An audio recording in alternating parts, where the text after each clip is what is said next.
Mangalacharan. Om Jnanatimirandasya Jnananjana Shalakaya Chakshur Unmilitam Yena Tasmai Shri Gurve Namaha Shri Chaitanya Manobhishtam Stapitam Yena Bhutale Swayam Rupa Kada Mahyam Dadati Swapadantikam Vandeham Shri Guru Shri Yutapadakamalam Shri Gurun Vaishnavancha Shri Rupam Sagrajatam Sahagana Raghunathanvitam Tam Sajivam साद्वैतं सावधूतं परिजनसहितं कृष्णचैतन्यदेवं श्रीराधाकृष्णपादान् सहगण Lalita श्रीविशाखान्वितांश्च हे कृष्ण करुणा सिन्धो दीनबन्धो जगत्पते गोपेश गोपिकान्ता राधाकान्ता नमस्तुते तप्तकाञ्चन गौराङ्गी राधे वृन्दावनेश्वरी वृषभानुसुते देवी प्रणमामि हरिप्रिये वंशाकल्पतरुभ्यश्च कृपा सिन्धुभ्य एव च पतितानां पावनेभ्यो वैष्णवेभ्यो नमो नमः।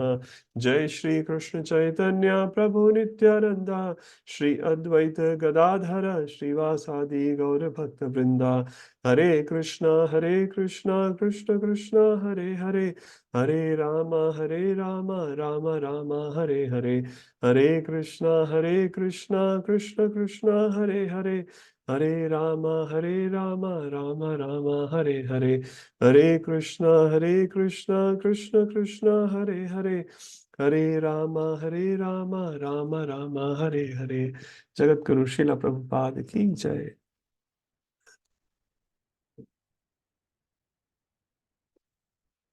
Hare Krishna. So, before I start today's class, I would like to thank you from the bottom of my heart to all the devotees who worked very, very hard and finally submitted the assignments. They're coming late night, so my apology if I made you stay late yesterday. That wasn't the intention. The intention was just to be consistent with our service. That's all. But thank you for sending. I have not started looking, but I'll be started looking at those things very soon. And I'll let you know if I find anything which is not so correct. Okay, so today we'll continue verse 13, which we started last week, and we had a nice debate, Madhav Seva versus Manav Seva, and devotees raised very good points. So just do a quick revision what we have done, and we'll continue this verse. Anyone would like to read verse 13 translation? Prabhu, can I do it, please? Yes, Mataji. It is said that one result is obtained by worshipping the supreme cause of all causes, and that another result is obtained by worshipping what is not supreme. All this is heard from the undisturbed authorities who clearly explained it. Thank you, Mataji.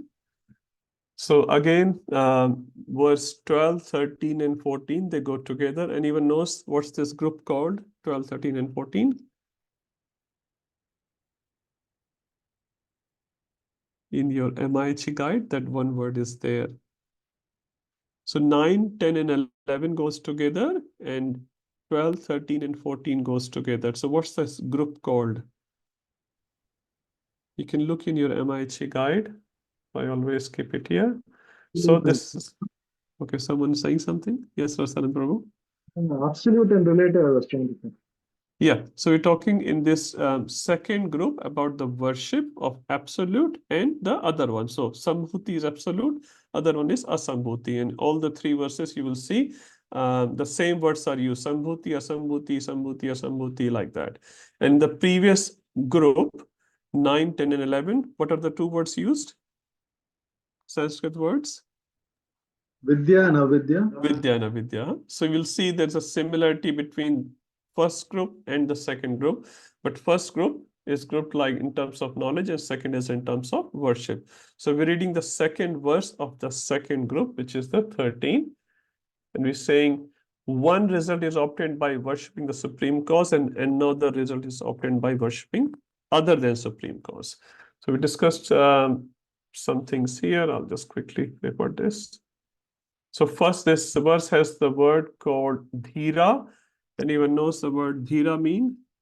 Not dhira Prashant Prabhu, dhira Gaura Prabhu. We have two dhiras in our congregation. What does dhira mean? Undisturbed person.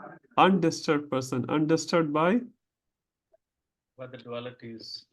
and which are? Sukha Dukha, Shita Yes. Ushna. Yes.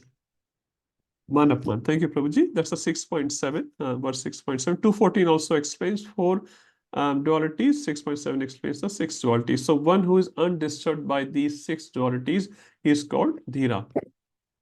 Prabhupada starts from the qualities of this Dhira or qualities of this bona fide Acharya. He's saying he is undisturbed, and he gives a beautiful example. This is in terms of worship, 925. Anyone remembers 925? Even in English is okay.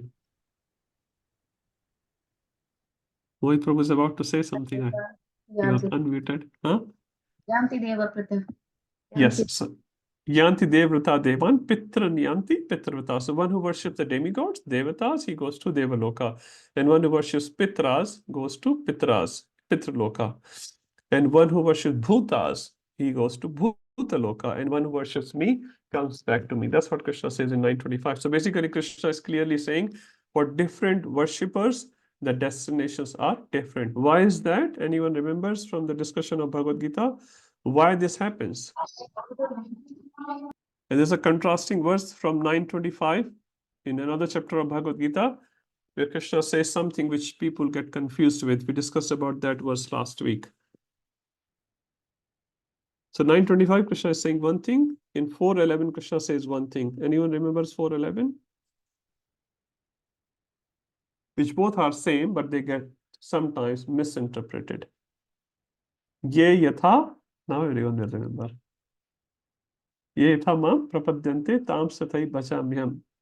And then Krishna says in the third and fourth line of Mam Vartamanu Vartante Manushyaha Partha Sarvashaha. All the Manushas are on my path. So people take that second line of that verse 411 and says, oh, Krishna is saying everyone is on my path. So whatever you do, you will go back to Krishna. So Prabhupada said, then what's the need of speaking whole Bhagavad Gita, 700 verses? If you do anything, you go back to Krishna, then why Krishna is speaking Bhagavad Gita? There's no need for that. You do any nonsense, you go back to Krishna. No, that's not true.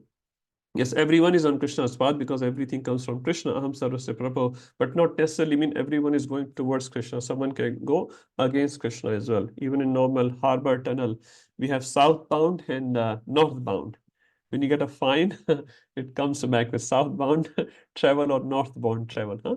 So north or south, both traveling the harbor tunnel, someone traveling up, someone traveling down. So we discuss about that.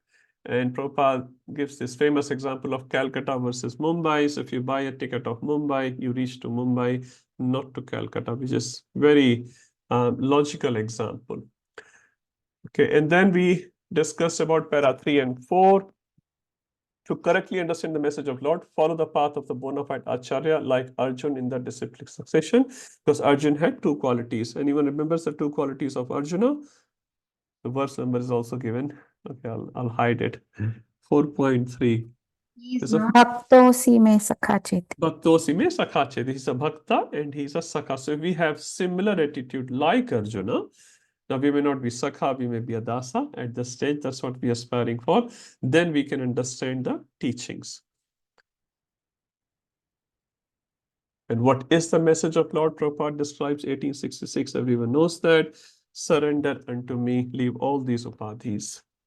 Then we read Shastric proofs of Krishna's supremacy. Now you're talking about going to Krishna, but what's the proof? So Prabhupada very nicely, very scholarly proves that Krishna is the Supreme Personality of Godhead. So he gives three types of pramanas. Everyone remembers that?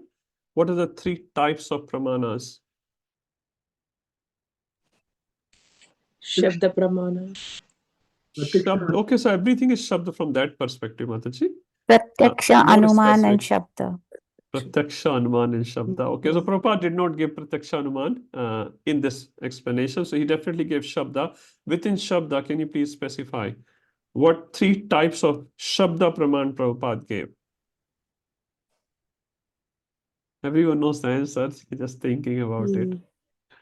If you remember the chart which we discussed in the very first class of Isopanishad, what are the two types of Vedic knowledge? Vedic knowledge gets divided into two parts. Shruti and Smriti. Thank you, Mohit Prabhuji. Mohit Prabhu remembers everything. Shruti and Smriti. So Shruti is another name of, generally speaking, Mohit Prabhuji. Shruti is another name of Veda, Vedas. Veda. Vedas. Vedaham samtitanani vartamanani sharjana. So Veda or Shruti can be interchangeably used. So Prabhupada gives Vedic Praman. Why does he give Vedic Praman? Anyone? Why does he give Vedic Praman? Why he has to give Vedic Praman? It is transcendental knowledge. It is Aparushaya. So, okay, Puranic Comes in knowledge is also descending. Aparushaya. It comes in But descending. Smriti succession. Praman is also descending. It is Aparushaya from that perspective. What's the difference? Why Prabhupada starts with Shruti Praman? Because from mundane perspective, Shruti Praman is considered the highest Praman because they are heard and written as it is. There's no change done.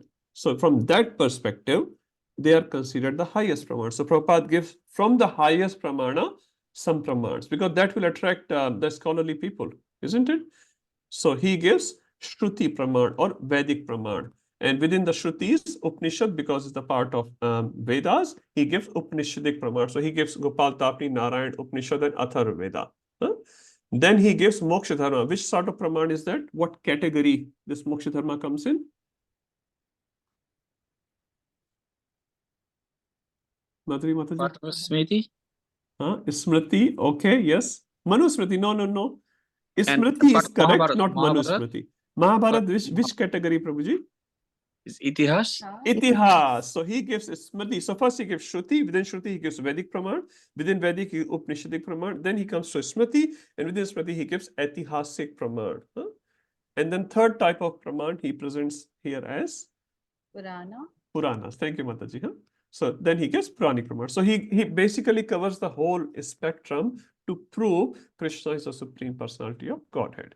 So this is what we read last week. And then hearing with faith and love from Adhira Acharya give connection of Krishna's supremacy. So many people can hear this knowledge, read this knowledge.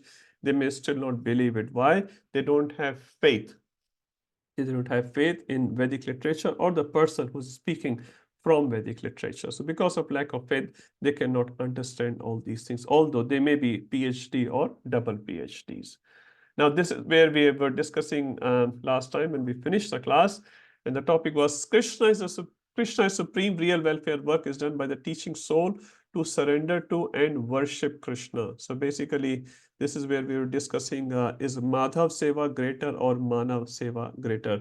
So we had a good discussion. I think we need another 6 hours to counter all the points which were raised by Madhav Seva team and Manav Seva team, which we'll do some other day. We'll just try to conclude as Prabhupada right here. The crux of that whole discussion is we are not saying social service is unimportant. It should be done. It's needed. We all have our bodies. We have our bodily need, some physical need, emotional need. We need all that. But it should not be put as a higher service more than devotional service, because eventually we are spiritual beings. We are a spirit. And if our heart is purified, then everything else will go by it. If our heart is not purified and we're just looking after this body, which Prabhupada called sometimes as coat, a man is drowning and another man jumps to save the man, and he comes back with the coat and tells to the wife, I've saved your husband, I've saved your husband. And the wife will say, what are you talking? My husband is drowned. You only saved the coat of my husband, not my husband. So we are not saying body is not important, but it should never be diverse from the spiritual knowledge. It should never be reprioritized over the spiritual knowledge, which usually we do. If spirituality, we'll do later. But any material needs, attend it right now. It should be actually other way. If we follow our spiritual needs and make our material needs aligned with our spiritual needs, then everything will go very, very smoothly. And within that, we need to do. And that's why we have this food for life. We have our so many teams of devotees who go out in serving in earthquakes and in floods and so many other places. Why? Because they know once the body is well fed by spiritual prasadam, then their mind will become very receptive to the spiritual knowledge, and then they will be able to take that knowledge. One more example comes to my mind. In Bhagavatam, it says, Yatha taror mula nishechanena. Taror mool. So taru means plant and mula means the root. So if we water the root of the plant, the whole plant is nourished. But if we don't do that, we water each and every single leaf. We can do it for some time, which is nice. We can do humanitarian work for some time. It will not last too long. It will not last too long. We'll have more needs. So similarly, when we go to the root, which is Krishna, Tasmin Tushte Jagat Tushta. Anyone remembers one famous example for this particular verse? Very, very famous example. Tasmin Tushte Jagat Tushta. So if Krishna is pleased, everyone is pleased. Mahabharat, Draupadi, anyone remember? The Yes. one grain of rice. One grain of rice or one leaf of shak, whatever it might be. As soon as Krishna took it, all the thousands of Brahmanas were completely satisfied. So much so that they did not even dare to come back. They ran from there because they thought if we disrespect Anna, if we disrespect the grain or prasadam, we'll get curse. Even Durvasa, who is so much, considered as an angry sage, he respected grain so much. So we should never waste even one grain in our plate or in our house as much as possible. Even if it is wasted for some reason, we should give it to some other jivas, but not put in the bin. Not put in the bin. It's not good. Prabhupada never liked that. Okay, so now let's proceed further. I think 2 or 3 more paragraphs in this particular verse. It's a big verse. It's a very beautiful verse. Okay, before I go further, one more point coming to my mind. Madhav Seva, Manav Seva. So how do we attract Manavas for the Madhav Seva? Because most of the Manavas are attracted for their own Seva or sometimes extended Seva for the society or their community or for the country. So one of the things which Prabhupada said, we have to make big temples because people get attracted to big temples. And second thing is distribute this knowledge. And that's why Prabhupada emphasized so much on the book distribution. When people will have knowledge, then they will have clarity on their thoughts. Because people don't have knowledge, that's why they fight. The people who are knowledgeable, they do not fight. Only many times at least, ignorant people fight. So when we distribute this knowledge, we make nice temples where we can invite people. Again, nice temples for what purpose? Again, to discuss about the knowledge. It's not to see the walls of the temple. When they come and they see beautiful deities of Krishna, they discuss Krishna Katha, they listen Krishna Kirtan, then their mind will be purified, and then they will be able to accept the knowledge which is discussed. They will eat Krishna Prasad, and then slowly their heart will change. One of the verse in Bhagavad Gita, which everyone knows, 5:18, Vidya Vinaya Sampanne Brahmane Kavihashani. One of the questions was asked by some non-devotees to Keshav Maharaj, and he was saying, what you guys are doing by chanting Hare Krishna, by reading Bhagavad Gita, why don't you do something practical? So Maharaj gave this answer, 5:18. He said, you know this verse? He said, yes, I know this verse. But what's the significance of this verse? He said, if we have this equal vision towards all the living entities, equal vision, again, as we discussed before, equal vision does not mean equal reciprocation, but equal vision, then we will be able to serve everyone equally with love and care, not just my country, I'm American, I'm Australian, I'm Indian, so I serve my people only, and then I kill animals. So Maharaj said, if you have the good knowledge of Bhagavad Gita and you have this equal vision, then you will be able to serve everyone so nicely, and there will be no fight. And this person was very satisfied. So this is how Madhav Seva automatically leads to Manav Seva. On the side, we don't have to particularly do that, because Manav Seva itself will never lead to Madhav Seva. Madhav Seva automatically, you will love everyone because you love your father. We discussed 4 characteristics of God, if you remember. If I say I love God, what does it mean? The 4-part answer, anyone remembers? If I say I love God, what does it mean? I have to love Krishna, is it right? I have to love those who love Krishna, second point, that means devotees of Krishna. And I have to love those who aspire to love Krishna, that means sadhakas like us, at least me. Many of you are in the second category. I'm in the third one probably. I'm aspiring to love Krishna. I don't love Krishna. And the fourth one is whom Krishna loves.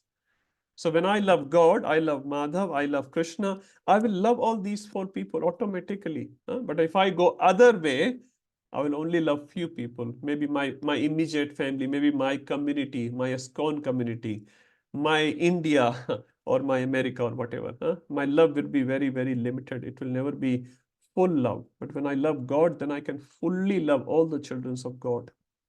That's a nice example Maharaj gave. Okay, now Prabhupada is putting a very good conclusion here. Process of worship in this age is simple: hearing and chanting. The problem in pseudo-spiritual masters. Simple way to worship Lord in this age is disturbance. So, sorry, in this age of disturbance is to hear. Okay, in this age of disturbance. Sorry, I should put some commas there. Is to hear and chant about his great activities. So when we hear Srimad Bhagavatam, Bhagavad Gita, automatically the heart is purified just by hearing and chanting Krishna's name. Everything will go in the right direction.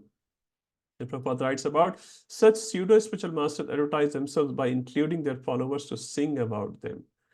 Unholy propaganda of these pretenders and pseudo-incarnations. Okay, so we understand that. Now, para 15, simple process to hear, but where to hear from? Prabhupada says not from anywhere, from anyone. So first he talked about the Dhira, and now he is giving the specific books as well, which is Bhagavad Gita and Srimad Bhagavatam. Bhagavad Gita, which is a summary of all Upanishads, directly points to Krishna. And then finally, Prabhupada says 10.10 confirms, Dadami buddhi yogam tam yena mamupyantate. So once we read these scriptures, then we'll get the inspiration to go back to Krishna, and then Krishna will guide us how to go back to him step by step. Okay, last paragraph, 16 and 17, Brahmanical stage, mode of goodness. Anyone would like to read this yellow part? Yes. Non-devotees are under the sway of passion and ignorance. One who is in passion cannot become detached from material hankering, and one who is in ignorance cannot know what he is or what the Lord is. Thus, when one is in passion or ignorance, there is no chance of self-realization. However much one may play the part of religionist. So basically, Prabhupada is saying modes of passion, ignorance must be removed before we come to the stage of self-realization. And mostly humans are living in which mode? Ignorance. Passion and ignorance. Huh? Passion. On a good side, passion, otherwise, as Prabhuji said, ignorance. And Devtas live in which mode? Goodness, generally speaking. So Devtas in mode of goodness, it says humans in mode of passion, and Asuras in mode of ignorance. But nowadays, humans are also very, very close to ignorance, most of them, if not all. So passion, ignorance. So Prabhupada said you have to come out of these two modes at least. And Prabhupada, they said, following four regs will bring you to the platform of goodness.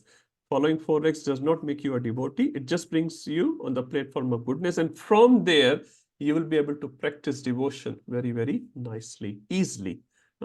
If you're practicing from passion and ignorance, which is possible to start with, but that's not very sustainable practices.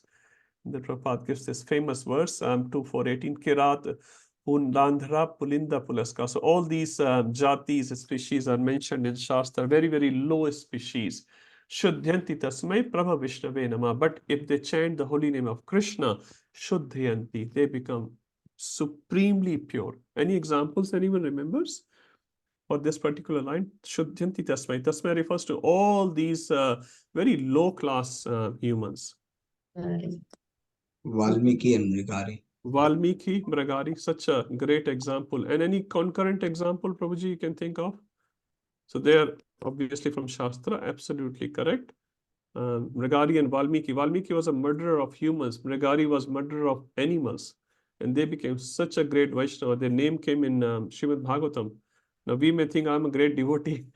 Our name is not mentioned. Their name is mentioned. That means they must have been very, very great devotee. So any concurrent example anyone remembers? Happies to hippies. Thank you. Jagai Madai, now we are coming forward. So Mahavasa Prabhu started from Vedic age. Ujjwala Mata is talking about 500 years ago. Charu Mata is talking just 50 years ago. From hippies to happy. So we see so many examples, whether it was millions of years ago, 500 years ago, or 50 years ago. And it's still happening. Lord Chaitanya's mercy is still getting spread. So much so. So this verse is completely true. And how do we get faith in this sort of verses or in Vedic literature?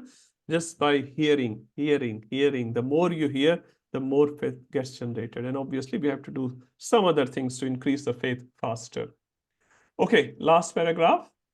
When one attains, someone can continue. When one attains Brahminical qualification, he becomes happy and enthusiastic to render devotional service to the Lord. Automatically, the science of God is unveiled before him. By knowing the science of God, one gradually becomes freed from material attachment, and one's doubtful mind becomes crystal clear by the grace of the Lord. So you One just stop here, Prabhuji. So very nice example, Prabhu.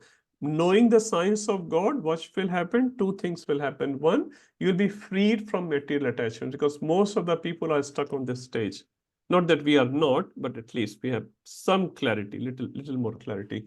Freed from material, because of they are so much materially attached, they can't even talk about God or God-related topic. And the second thing is, one's doubtful mind becomes crystal clear by the grace of Lord. So again, the process is knowing the science. Again, Shravanam. Yes, Prabhu. One who attains this stage is a liberated soul and can see the Lord in every step of life. This is the perfection of Sambhava, as described in this mantra of Sri Isopanishad. A beautiful conclusion Prabhupada is giving up. Starting from the same word, ending from the same word, Sambhava. This is what we are reading, Sambhava or Sambhuti. So how do we approach this Sambhuti? By becoming a liberated soul. And how do you become liberated soul? By knowing this science. And then everything will become very crystal clear. I'll just read quickly. This is a nice diagram, which I'll share with you. From whom to know? Anyone knows the answer as per this verse? Number 1. Dhira. That's where we started the verse, Dhira. So we should hear from Dhira, not from any Baba, any Mata, Mama. There's so many people in this current age. But why not worshipping anyone, only worshipping Krishna? That also Prabhupada proves. Result of wrong worship, 925, we discuss what then is the correct worship. Krishna's worship is the correct worship. And then Prabhupada gave the proofs as well, which is in number 11 as well. Proof of correct worship. What about the social service? So Prabhupada talks about it, and we're talking that it's not unimportant. It is important, but it's not over the Madhav Seva. It's under. It's one of the Seva. Like you look after your body, that's very nice. You look after your clothes, but your body is more important than clothes. You'll take care of your body more than your clothes. So similarly, we take care of soul more than this body. Examples of correct worship, proof of correct worship, that's fine. What is the logic of this worship? Again, logic is to reach to the highest abode. Who refuses this worship? People in mode of passion and ignorance. They refuse this worship because they can't understand it. How then should we correctly worship Krishna? By listening from Dhira, benefits and perfection of correct worship, which we discussed in the last paragraph. So beautiful summary it's written here. I'll forward all that. Okay, let's go to verse 14, which is the last verse of this group. Okay, who would like to read it? Shraddha Mataji, Hare Krishna.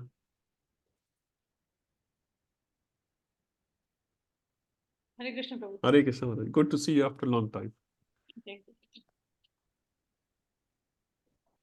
Issue mantra 14. Sambhutim cha vinasham cha. Sambhutim cha vinasham cha. Yastad vedobhyam saha. Yastad vedobhyam saha. Vinashen mrityum titrava. Vinashene mrityum. Tirtva is tirtva. Tirtva. Yes. Vinashen mrityum tirtva. Vinashene mrityum tirtva. Sambhutyam vratam anshute. It's amritam ashrute. So Sambhuti amritam ashrute, you can say like that. Sambhutim. Sambhutya vratam ashrute. So they combine together. Yeah. Sambhutyamritam ashnute. Sambhutyamritam ashnute. So Ashnami, everyone understands Ashnami, famous verse. Which verse is Ashnami? Ashnute, same thing. Anyone can say quickly? Even kids can say that. Patram Pushpam. Patram Pushpam. Thank you. 926. Huh? Ashnami Preta. Ashnami means Great. accept. Huh? And then here Prabhupada writes enjoys. Same thing. Huh? Yes, Mataji. Translation. One should know perfectly the personality of Godhead, Sri Krishna, and his transcendental name, form, qualities, and pastimes, as well as the temporary material creation with its temporary demigods, men, and animals. When one knows these, he surpasses death and the ephemeral cosmetic manifestation with it, and in the eternal kingdom of God, he enjoys his eternal life of bliss and knowledge. Thank you, Mataji. Now, Sambhuti and Asambhuti again is used here. As I said, Sambhuti always refers to the Supreme. So here Sambhuti, Prabhupada writes, the eternal personality of Godhead, his transcendental name, form, pastime, qualities, paraphernalia, variegatedness of his abode, etc. So this Sambhuti word includes everything, you can say, from transcendental perspective. Huh? And Asambhuti,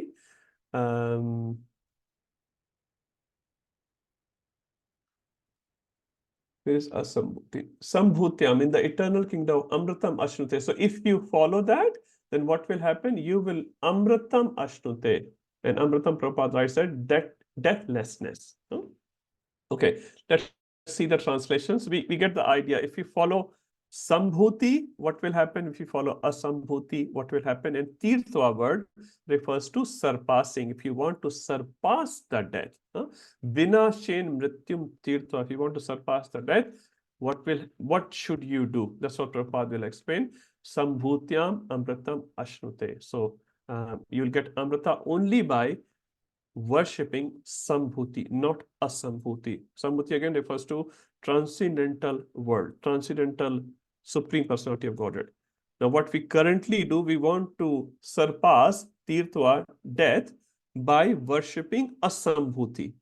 Asambhuti here refers to by worshipping or by doing few things in the material world which makes us feel I will become deathless.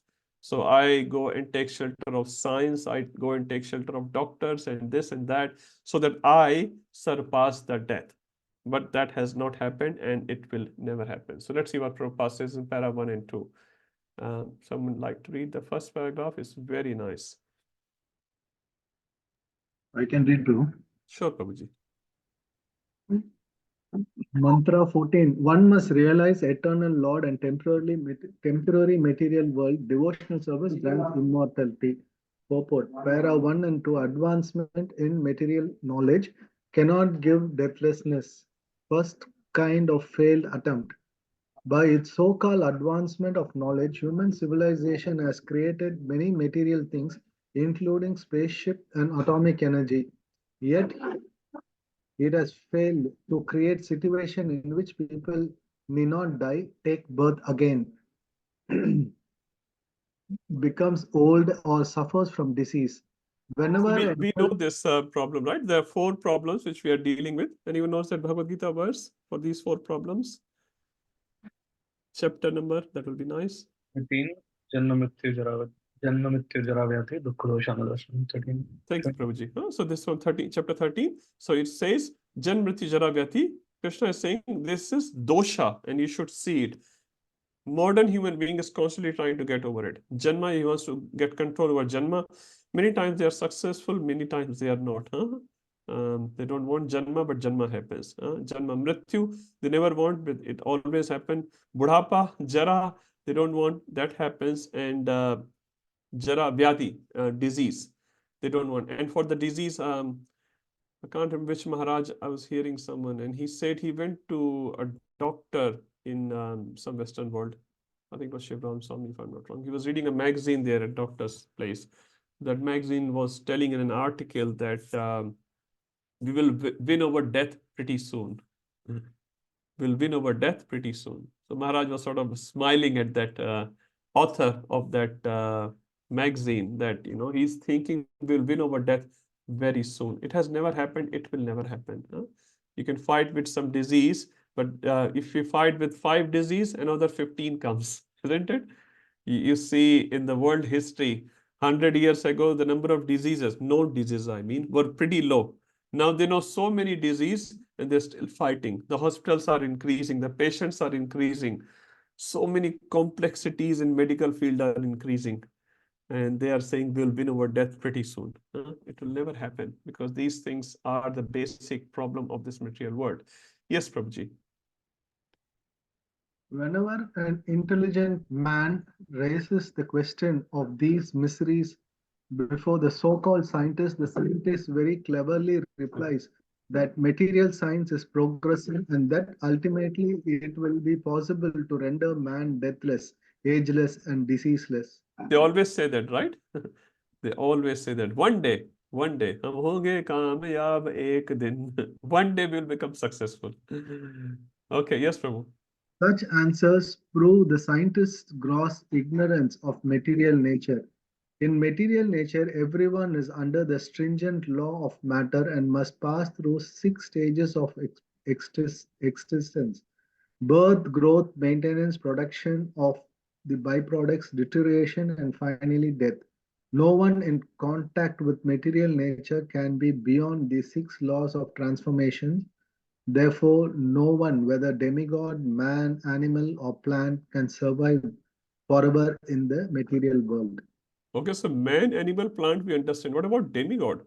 Are demigod not Amar? Can anyone respond to that? Prabhupada writing demigod also. But they are, in general, Indian society called Amar. Yes, Prabhuji. They're also part of the material world, so they're not free from death. But why they are called Amar then? People call them. I mean, they live for much longer life than earthly people, but still they will have, they can't overcome death. They can't overcome death. Yes, Vijay Gopi Mataji, you were saying something? I was telling the same thing, Prabhu. They have a longer span of enjoying their life, and the disease and the death is very, very short for them. Okay, so, but why they are called Amar? That's fine. You're right, but I just want to expand that point. They're called Amara. Swarg mein jaoge, Amrit milega. You'll get Amrita in Sargaloka. That's fine. Longer life, that's no problem. What happens? How do they die? That's what my question is. Yes. How do they die? Yes. So, Prabhu. Prabhu, they don't die because Don't die.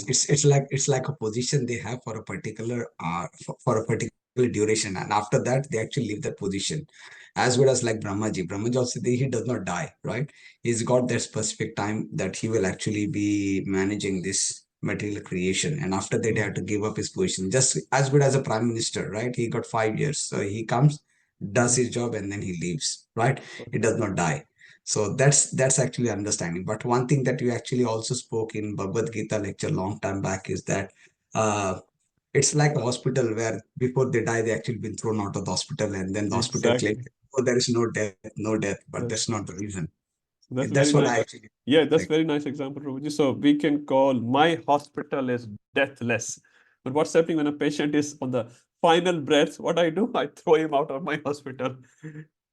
He did not die in my hospital. He died somewhere else, not in my hospital. That's what they do. So when you go to the Swargaloka, what happens? They give you a garland, nice, beautiful, good-looking garland. And then when the garland is withering, the flowers are, getting old.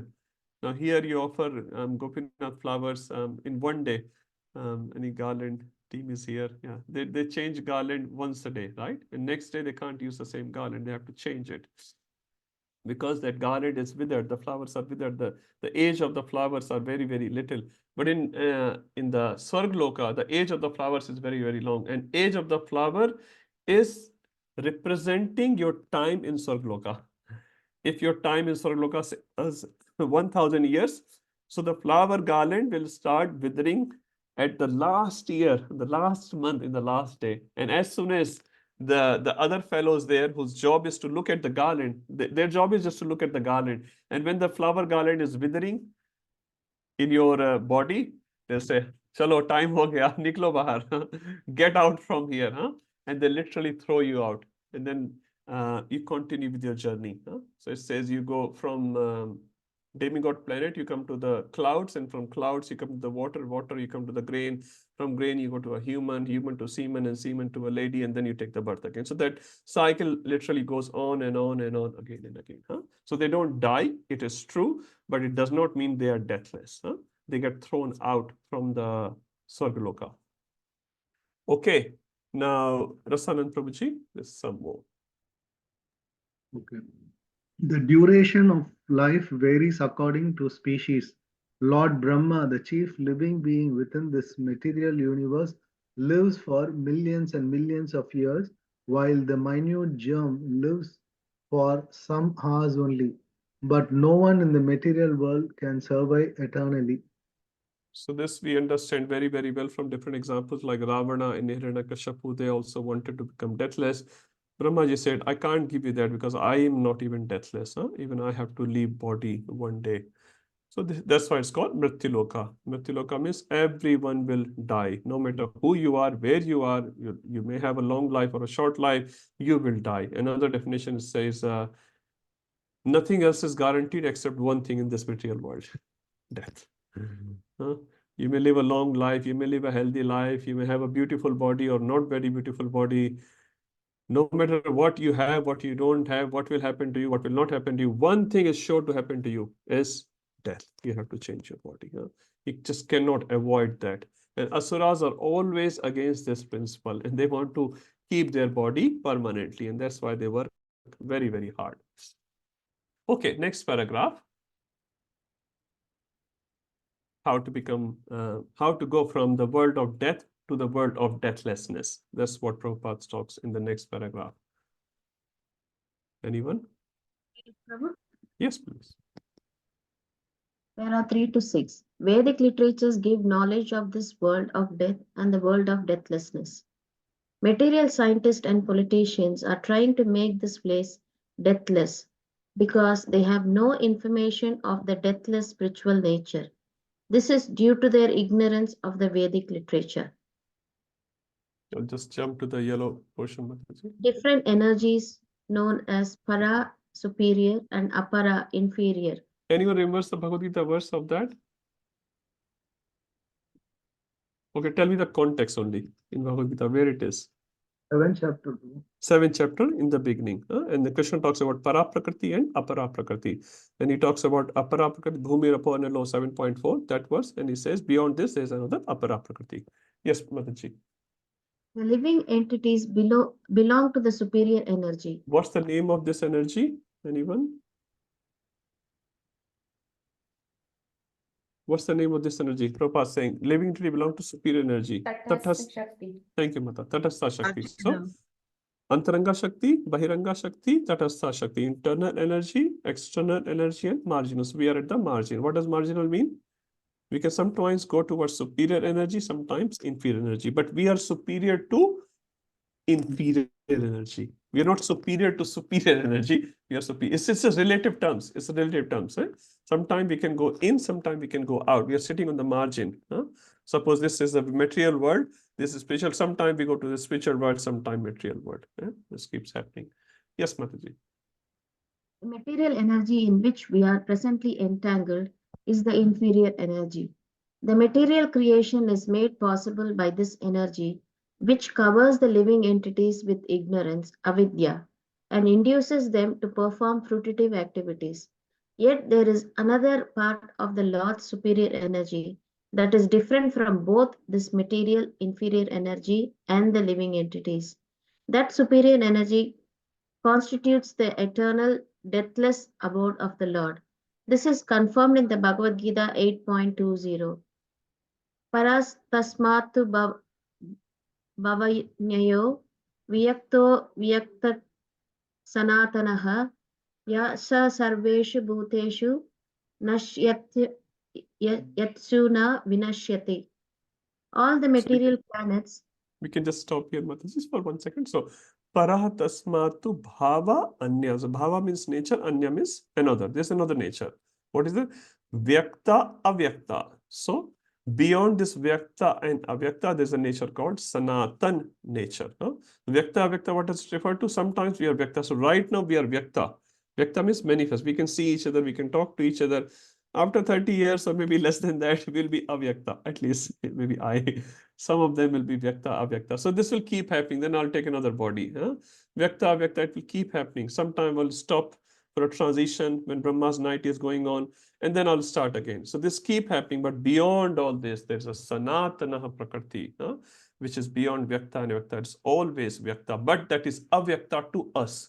So it's always Vyakta, like in Krishna, look, all the Gopas, Gopsakhas, parents of Krishna, they're all Vyakta. It's not like Yashoda Maya is finished today. Huh? Nothing like that. It's always Vyakta, but Vyakta to them. That's why when we use this word, we have to be very conscious. It's all relative terms, but they're Avyakta to us. I can't see Yashoda Maya today. Huh? She's there. I can't see. It's my limitation. So beyond all this, there's a Prakriti. Okay, let's look at this chart, which I think most of you would know from Bhagavad Gita. Let's just recap this chart. If someone doesn't remember, please stop me. I'll just go very quickly, considering you already know about it. So Brahma's one day have how many manus? If I can just hide this chart for a second. How many manus are there in one day of Brahma? 14. 14 manus are there. You can unmute yourself. That's fine. We can just have a quick discussion. Each manu reigns for how long in terms of Chaturyugas? 71 point something it says, huh? 71.35 something into 14 equals to 1000. And each manu reigns for 71.35 something Chaturyugas. And each Chaturyuga consists of Satyuga, Dwapar Yuga, Treta Yuga, and Kali Yuga. Anyone knows the age of Kali Yuga? Mohit Prabhu is ready to say? 428. 432. 432K. If 432 you represent by 1K, how much will be Dwapar Yuga? 2K. 2 Kali Yugas, right? Treta Yuga, Kaveri will be 3Ks. And Sat Yuga will be 4Ks. So how much is 1 Chaturyuga Kaveri? 4 plus 3 plus 2 plus 1. 4 plus 3 plus 2 plus 1. 10. Yes, she got it. Thank you, Kaveri. She's smart, baby. 10K. So 10K equals to 1 Chaturyuga. To send 1000 Chaturyugas will be how many Ks? 1000 Chaturyugas. That's one day of Brahma. 10,000 Ks, isn't it? 10,000 Ks. So 10,000 K equals to what? 10,000 Kali Yugas. So what is the length of one day of Brahma? You can calculate in your head. Very easy. 432 is 1K, 1 Kali Yuga. So 10,000 is 432 into 10,000, isn't it? You don't have to write all this for exam, but I'm just saying how to calculate it. You don't have to even put in your head, but very easy to calculate. Just remember one figure, 432. From there, you can calculate everything, the whole life of Brahma. Anything you want to calculate, you can just calculate by remembering one figure. And Dwapar is double the Kali Yuga, Treta is Treta 3 times the Kali Yuga, and Satyuga is 4 times the Kali Yuga. And 1 Chaturyuga equals to 10Ks. Like that, you can calculate. Now, the important thing is just a little technical here. Anyone knows the concept of Sandhyas? What does Sandhya mean? Sham, Sandhya. Where two things come for a transition. Like we have a daytime, we have a night time. In between day and night, what we have? Sandhya. When Narsingadev appeared, right? Sandhya Kal. Sandhya Kal means the meeting point. So there are how many Sandhyas are there in a day? 3 Sandhya, right? We sing in the morning, Sansar Dava Nalli Irdoka, Yashas 3 Sandhya. So there are 3 meeting points. Now, in terms of that, Sandhya, there's also Sandhyas when 2 yugas meet with each other, isn't it? That makes sense. When Satyuga finishes, Treta Yuga starting, there's a Sandhya. How much is the Sandhya? Very easy. You can take the whole length of that yuga, Sekal Yuga 432 by 12. By 12. So 432 by 12 equals to 36,000. So basically, Kali Yuga is made up of 2 Sandhyas, one in the beginning, one in the end. Like our day also. Day also have a Sandhya in the daytime, Sandhya in the night time, in the evening time, right? So Kali Yuga, when it's starting, there will be a meeting point. When it's ending, it will be a meeting point. So basically, Kali Yuga is made up of 36 plus 360 plus 36. Makes sense? Which makes it 432. So 36, which is 1/12 of 432, plus 360, plus 36. So how much is total Sandhya of Kali Yuga? 72,000 is a Sandhya. But one will be a pre, one will be a post. So you can say pre-Sandhya 36,000, then Kali Yuga itself 360,000, and then will be ending of Kali Yuga Sandhya, which is 36,000. Does this make clear? Then we can just expand this concept to the whole day as we expanded earlier. So every yuga will have Sandhya. What will be the length of Treta Yuga Sandhya? You can You can just calculate in terms of Kali Yuga. Treta Yuga is 3 times of Kali Yuga, right? So Sandhya will also be 3 times. Is it making sense? So if 36 is 1 unit, how much will be the Sandhya for Treta Yuga? Pre-Sandhya of Treta Yuga. 3 Ks, 3 units, you can say, right? Which is 36 into 3, 108. And post-Sandhya will again be 36 into 3, 108. It's very easy, basically. So if you remember Kali Yuga, you can remember everything. Anyway, why I'm explaining all this? Because this represents the different timelines of different species in different planetary systems. So let's have a look at this chart again. So 432 is Kali Yuga. There's a Sandhya. You can see 2 parts here. I'll send you this diagram later. 2 parts again. One part here is larger because this is the Sandhya of Dwapar Yuga. So this is 72,000 and this part is smaller. This is Kali Yuga pre-Sandhya, 36,000. So basically this whole meeting point is 72 plus 36. Now here it will be different. You see the length represented in the diagram. I'm not sure you're able to see. This is a smaller, this is bigger. Why it's bigger? Because double. This is triple. This is 4 times. This is represented in this diagram. So like this you can calculate. So any yuga you can take by 12, that will be 1 Sandhya. And each yuga will have a pre-Sandhya and a post-Sandhya, like that. Now this Brahma's day which we are talking, one is called Divya Yuga, sometimes they call Chatur Yuga or Maha Yuga, whatever word you want to call it. Let's call it Divya Yuga in this case as per the diagram. It is 4.32 million. Makes sense? That's what we discussed, right? It's 10K. So 432,000 and then another 10. So this is 4.32 million years. Now, if you go up 71 Dibbi Yugas plus the Sandhyas, that's 306 something, whatever. And then we have 14 Manvantars like that. So each Manu comes for 1 Manvantar. And there will be 14 Manus in one day of Brahma. Now, which Manu we are sitting right now? Anyone remembers? No. Vaivasthaya Manu. Vaivasvat Manu. Thank you. And what was the first Manu? Very simple one. First Manu.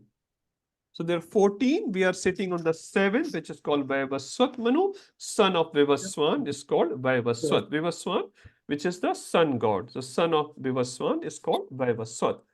First was Swayambhu Manu. Swayambhu Manu. And from Manu word comes Manav, which we are. Hopefully.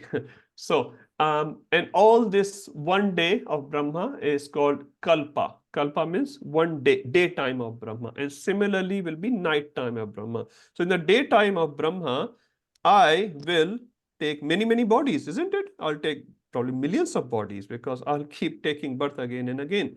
So in one day of Brahma, I will keep manifest and unmanifest. Avyakta, avyakta. I will go in and out, in and out, in and out, right? But in the night of Brahma, I will always be avyakta, unmanifest. Because all the living entities are sort of sleeping. When you go to a different destination, you sleep. When you arrive your hometown or wherever, you sleep. Now I'm in my house. And then you sleep. So similarly, after 12 hours of Brahma, you also sleep for whole night of Brahma. And there are different types of pralaya, which is described in 12th canto of Srimad Bhagavatam. I'll not describe that here. It says partial devastation and partial annihilation and a full devastation. There are 3 types of pralayas. Anyway, that's sort of out of topic from this perspective. Does this make sense? Different ages of Brahma. Now, why Prabhupada is writing all this? Just to show that although the life seems very, very long, but still not unlimited. No one is Amara within this material world, a real Amara. They will throw you out of the hospital, that's a different thing. So now Prabhupada talks about different devastations. I will not read that. Yeah, Prabhupada writes Ekpad Vibhuti and Tripad Vibhuti. So we all understand the material manifestation is 1/4 of the total creation. If you consider the total creation as 4 units, material world is only 1 unit and 3 units are the spiritual world. That we have also discussed in Bhagavad Gita. Now, I saw 2 hands and they're gone now. Is there any more questions? I can try. So actually, you were discussing about the Sandhya. So the previous Sandhya, it starts deteriorating, and at the end of the Sandhya, it will be like Gorakali or something like that. Is that what? Yes, so no, Sandhya is not Ghora Kali Mata. So Sandhya is the beginning of the Kali Yuga, and that's why they're saying Kali Yuga has not yet started. You must have heard this statement. Kali Yuga has not yet started yet. And Prabhupada said next 10,000 years will be golden years. It's all in Sandhya. The actual Kali Yuga has not started. It will start after 36,000 from zero. So from now it's 5,000 gone. After 31 years, 31,000 years, not 31 years, Kali Yuga will start. So right now we are sitting in Sandhya, and that's why there's so much dharma. There's so many kathai and so many pravachans, so many temples and books. When the real Kali Yuga will start, you can read in 12th canto. It's not very auspicious.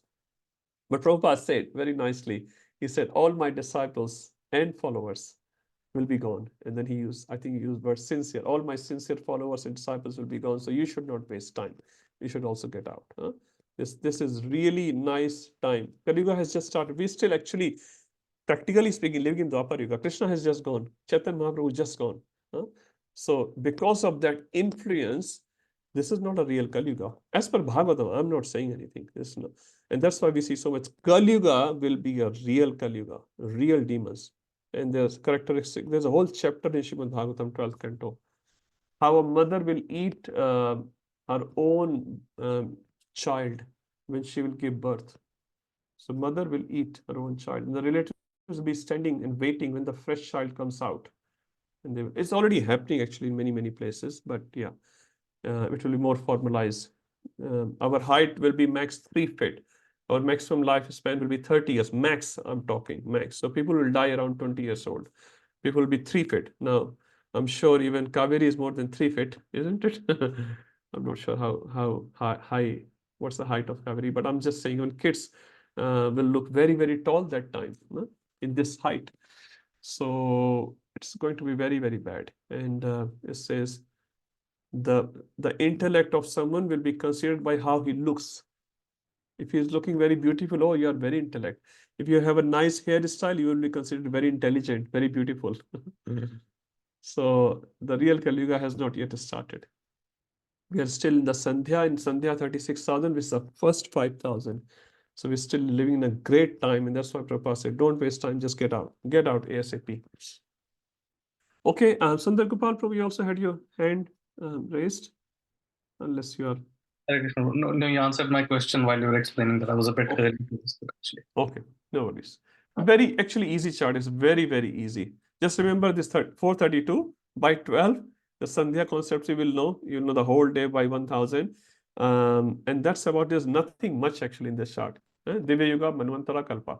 Simple. You can calculate whole life of Brahma, life of demigods. You can do every single calculation based on that one thing. Okay, let's move forward. Who can enter into the world of deathlessness? So Prabhupada explained the world of deathlessness. Now, who can enter? Who is eligible? Now, I have given advertisement, for example, for the spiritual world. Hum bhi jayenge, hum bhi jayenge, hum bhi jayenge. And the Krishna will say, hang on a second. Sab koi thodi jayega. Not everyone will go. Then only selected people will go. And that makes sense. We'll get interest by our qualities. Okay, so who can go? He can be approached only by unalloyed devotional service. Bhaktya mam abhijanati. Prabhupada quoted this verse so many times. Bhaktya, bhaktya, bhaktya. If you have bhakti, then you can know Krishna. And then you can enter into Krishna loka. Janma karma cha me divyam evam yo veti tattvataha. One who knows Krishna's janma and karma are divya. They are transcendental. They are not mundane karma. Like our janma and our karma is totally mundane, isn't it? Okay, maybe not for all of you, but yeah, our janma is not very glorious. Our karmas are not so glorious. Krishna's janma is glorious. Karma is glorious. Okay, right. Krishna Narayan dominates it. Who is the leader of that deathlessness spot? Krishna. On the material planets, everyone from Brahma down to the ant is trying to lord it over the material nature, and this is the material disease. As long as this material disease continues, the living entity has to undergo the process of bodily change. So Prabhupada is saying, what's the bottom line here? We want to lord it over. What it means in simple terms, we want to control people, we want to control situation, and we want to show how great I am.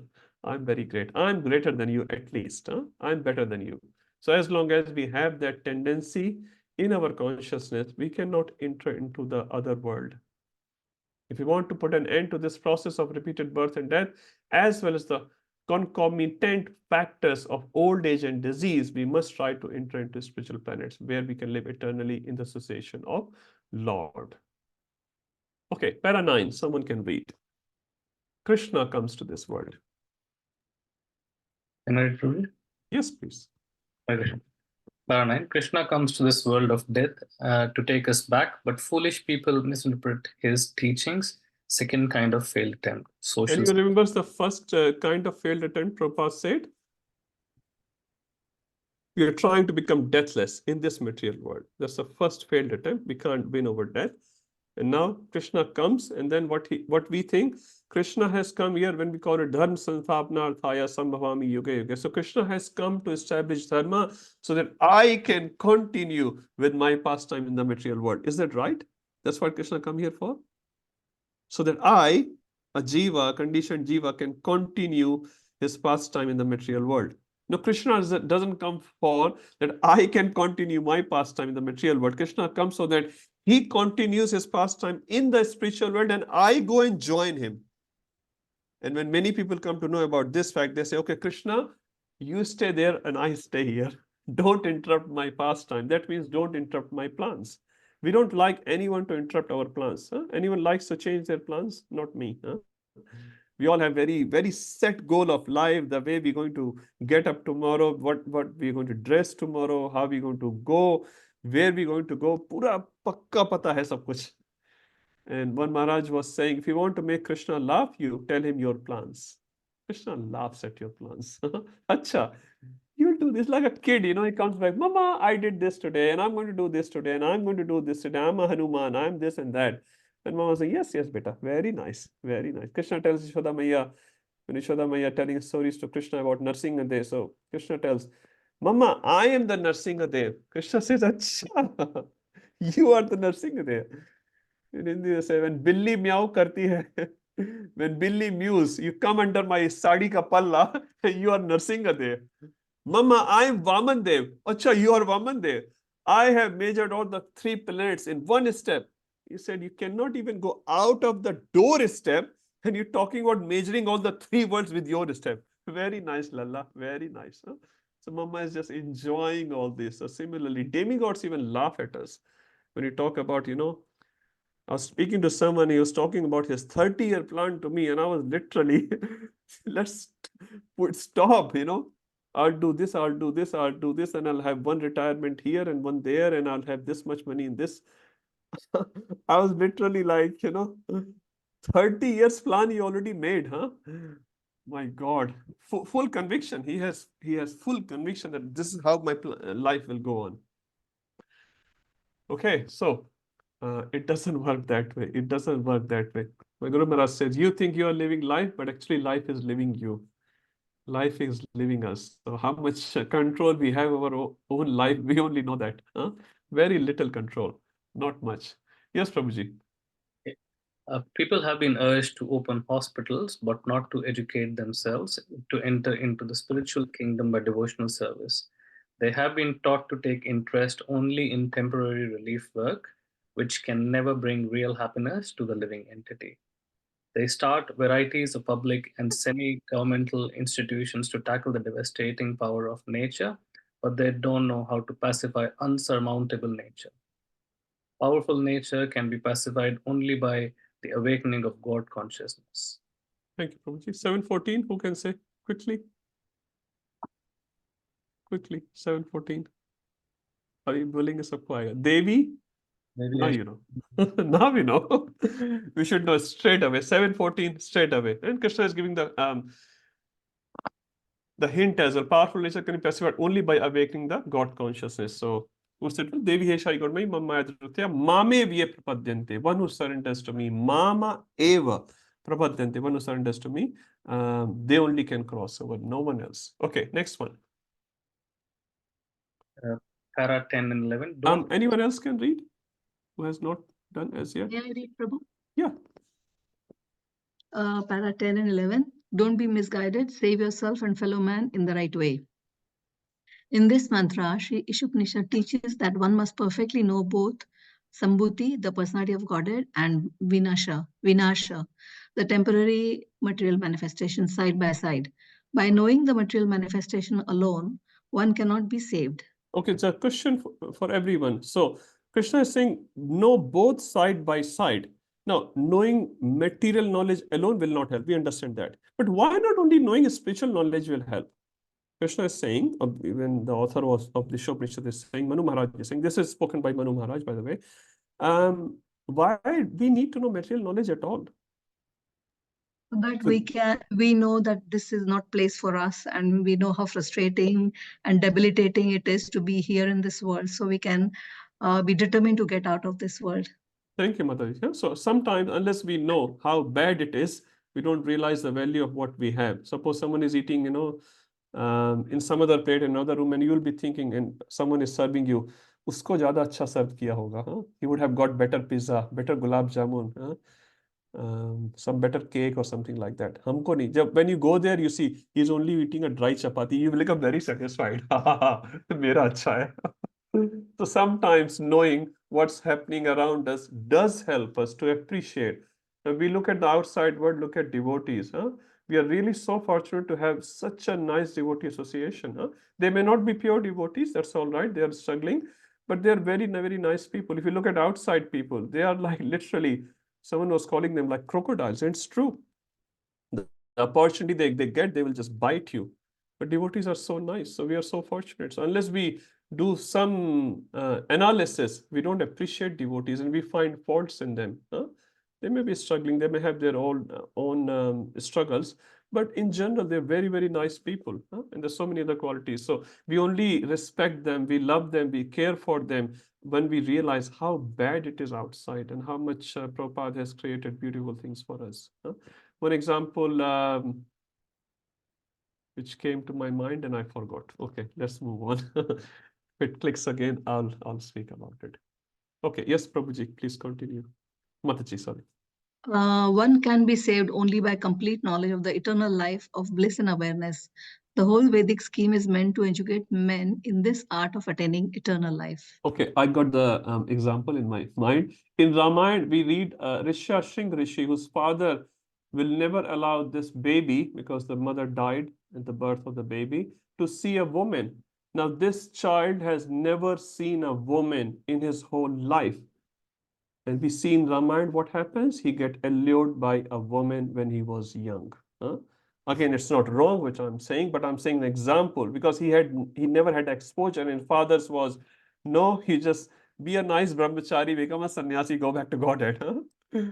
Plans were interrupted by divine arrangements. I'm just giving an example, nothing wrong with that. But the point is, he got attracted. He said, I have never seen such a voice. I've never seen such a beauty. I've never seen. And they started with feeding him prasadam. He said, I've never eaten all these things. So he got attracted to something which he was not experienced about. So sometimes that really helps us. Daksha says the same thing to Narad Muni when Narad Muni made his 11,000 sons as renunciates. He said, because these brahmachari have not had the experience of the material world, they may not be able to become a long-term brahmachari. They have to have the experience first, which is not necessary. As Prabhupada said, the first-class person, just by hearing, he understands. This is dangerous, I should not touch. When my father says, this is 440 volt, do not touch, I should not touch. In Mahabharata, the example comes, one boy is saying, I should not touch the fire. Another boy says, but how do you know this fire looking so beautiful? Let's touch us. So the boy one says, no, do not touch. He said, how do you know fire is dangerous? And the boy one said, my father told me it's dangerous. He said, your father told you and you believed him. Huh? This is what happens to young kids these days. Huh? When parents tell in the school, be careful with this, be careful with that, be careful with this and that. And kids go to school, but you have not experienced it as yet. You have not drunk alcohol. You have not taken drugs. Come on, yaar. Let's try little bit. Huh? Some alcohol. You'll not die. You'll not break your dharma. Huh? They will have so many things. So the intelligent person, he listens and he understands this is dangerous. Huh?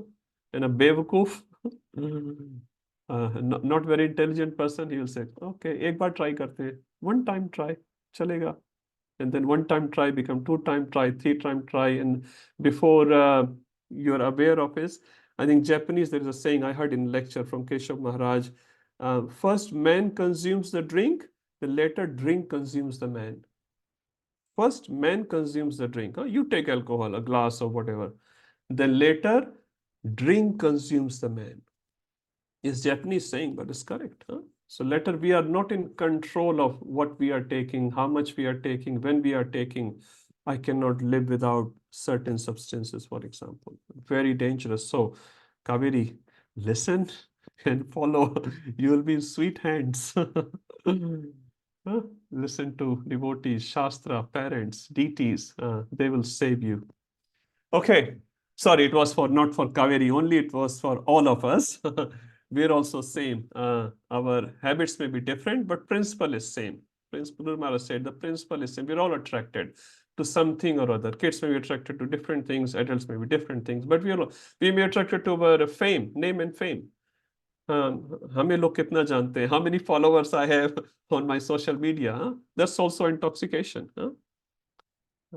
Chaitanya Charitamrita says there's a gross sex and a subtle sex. So, mane pratishtha, sukare vistha. So if I want to become very famous, then it is like sukare vistha, the stool of a hog. So anyone who eats the stool is stool of that animal. I'm aspiring to eat that stool which is eaten by a stool eater animal.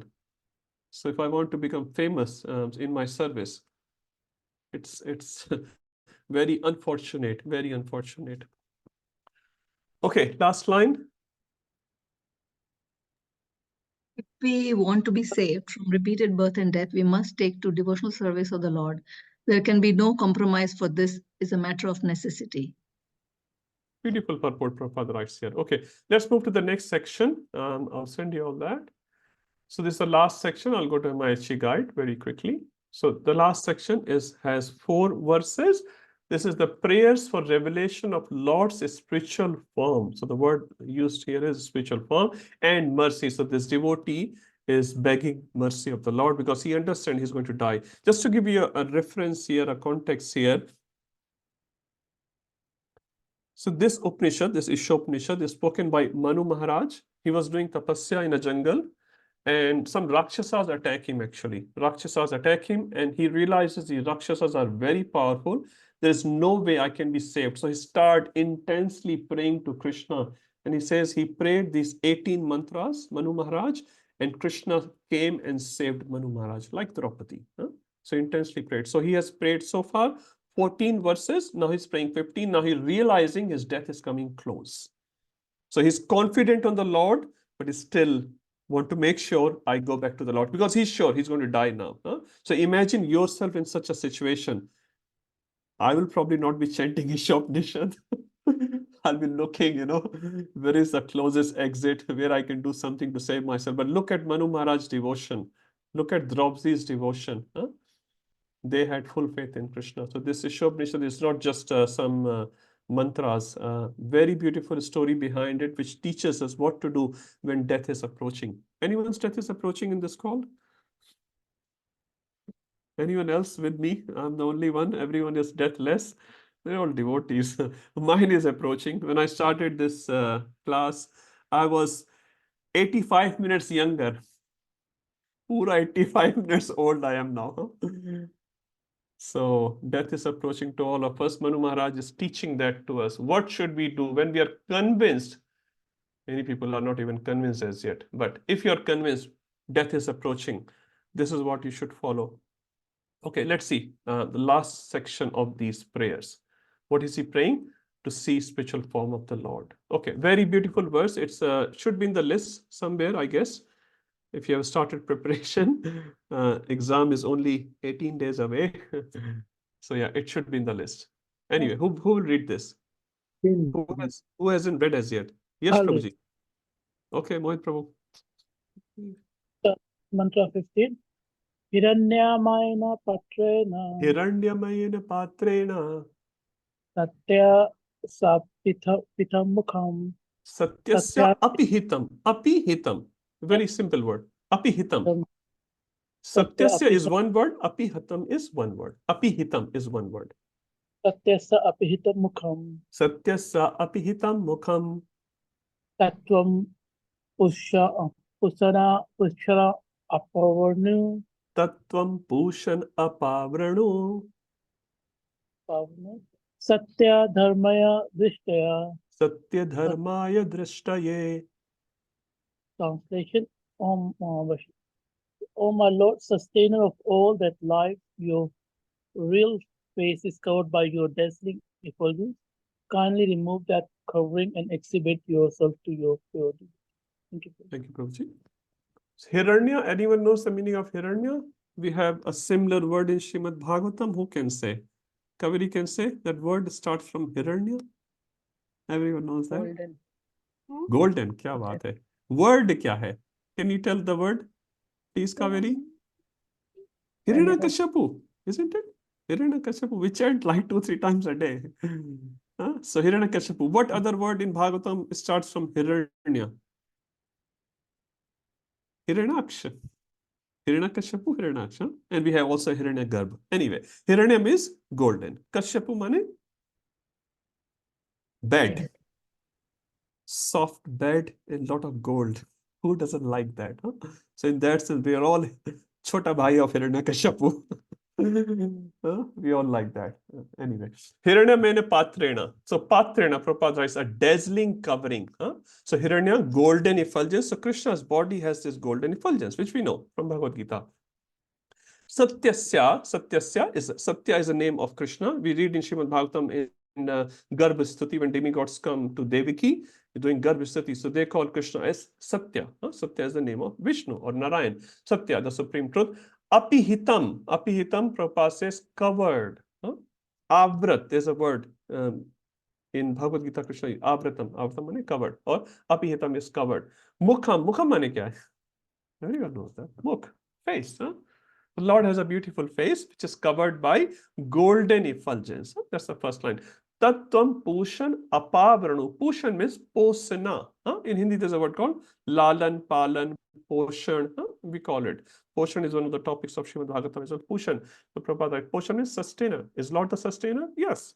We read in Bhagavad Gita, he is sustaining us on 3 levels actually. Cosmological level, terrestrial level, and psychological levels. He is doing all the portion.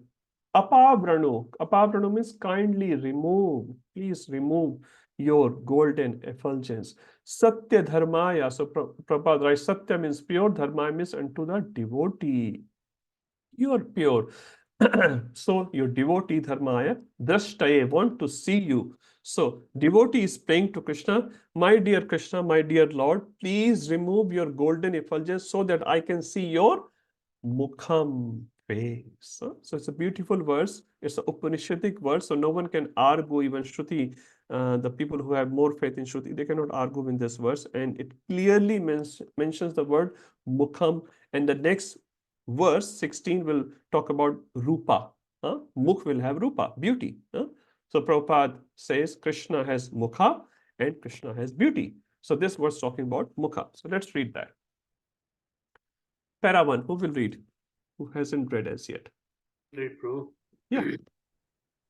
Mantra 15 to 16, prayers to the Lord regarding showing his form, prayers for knowledge. Part 1. Pushan. Krishna is the source and maintainer of everything, including Brahman and Paramatma. So we know this. Yeah. Yes, Prabhuji. Yeah. Brahmano hi pratishtaham amritasya cha shashvatasya cha dharmasya sukasya antikasya cha. Ekantikasya cha. So Brahman, Paramatma and Bhagavan are 3 aspects of the same absolute truth. Matta Parataram Nanyat. So basically, Prabhupada is giving 2 references from Bhagavad Gita, 7.7 and 14.27. 14.27 says, Krishna says, I am the foundation of that Brahman. Krishna clearly says that. And the 7.7 Krishna said, there's nothing beyond me. So how can Mayavadis or Brahmavadis say, Brahman is higher than Krishna, which is not true. Cannot be true. We discussed about all that. So I'll not rediscuss those points. But Prabhupada just re-emphasizing on those 2 verses. And Krishna also says, Ekamshena Sthito Jagat. Ekanshena, anyone remembers the meaning of Ekanshena? Single fragment. by the single fragment of Krishna's energy, the whole world sustains. Huh? Krishna says that, I think it's the end of 11th chapter, if I'm not wrong. Krishna has this verse. Okay, yes, Prabhuji. With a single fragment of myself, I pervade and support this entire universe. His one plenary expansion, the all-pervading Paramatma, the Lord maintains the complete material cosmic creation. He also maintains all manifestations in the spiritual world. Therefore, in this Shruti mantra of Sri Isopanishad, the Lord is addressed as Pushan, the ultimate maintainer. Thank you, Prabhuji.